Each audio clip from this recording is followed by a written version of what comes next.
Hello everyone, আসসালামু আলাইকুম। সবাই কেমন আছেন? আল্লাহর রহমতে আমরা সবাই ভালো আছি। আজকে আমি কি রান্না করতেছি জানেন? আমি আজকে রান্না করব পায়েস। আমার হাজব্যান্ডের ওই দিন বলতেছে তাকে নাকি অনেক দিন হয়েছে আমি নাকি পায়েস রান্না করে খাওয়াই না। পায়েস রান্না করে নাকি আমি ভুলেই গেছি। এখন এই জন্য আজকে তার জন্য পায়েস রান্না করতেছি। এই যে রান্নার দুধ। আমি আবার পায়েস রান্না করলে আমার অনেক আর কি দুধ লাগে। আমি অল্প দুধে পায়েস রান্না করতে পারি না, আমার কাছে ভালো লাগে না। এই যে আরো এক প্যাকেট বসাই দিলাম চুলার উপরে। দুধটা জাল হইতে থাকুক, তারপরে কি করছি সেটাই আপনাদের সাথে শেয়ার করব।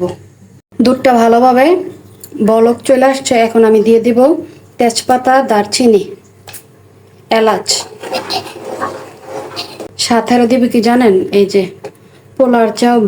পোলার চাল ভিজায় আমি ব্লেন্ডারে একটু করে নিছি, সেটা দিয়ে দিব।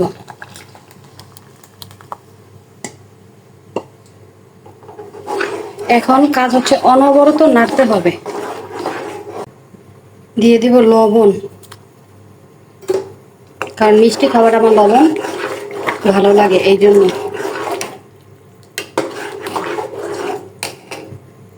সাথে দিব আরো রাঁধুনি যে ফেনি মিক্সটা আছে না, এটা এক প্যাকেট দিব। আরো দিব গুঁড়া দুধ, তারপরে হচ্ছে আপনার এই যে কনডেন্স মিল্ক, এটা অর্ধেক আছে, এই অর্ধেকটা পুরা দিব। এই যে দিয়ে দিচ্ছি রাঁধুনি ফেনি মিক্স। এটা দিলে পায়েসে অনেক সুন্দর একটা ঘ্রাণ আসে।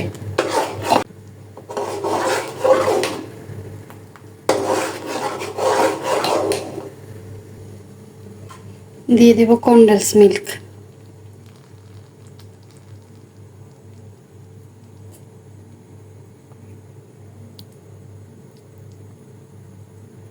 পোলার চালটা পুরোপুরি হয়ে আসছে, এখন দেব চিনি।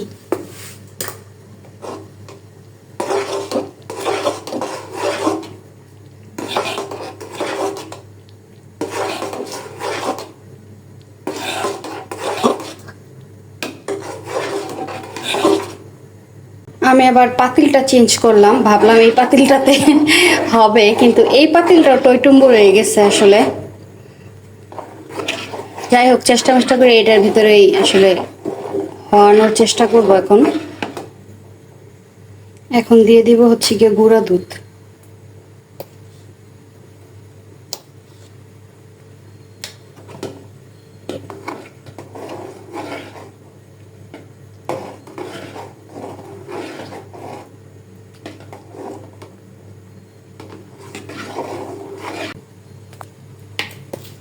অনেক বেশি গুঁড়া দুধ দিব যাতে অনেক বেশি টেস্ট হয়।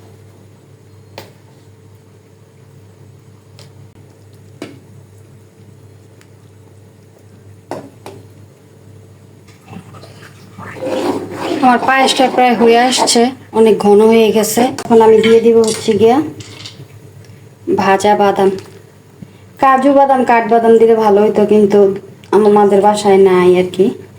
বাজারে গেছিলাম, মনে ছিল না, নাহলে নিয়ে আসতাম। এখন এই বাদামটাই ছিল, এটাই দিয়ে দিলাম। নাইমার কানামা অনেক ভালো।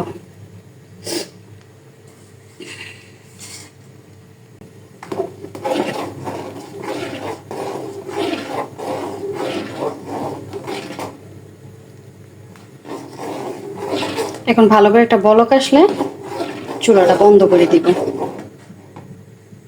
পায়েসটা হয়ে গেছে, এখন আমি চুলাটা বন্ধ করে দিব।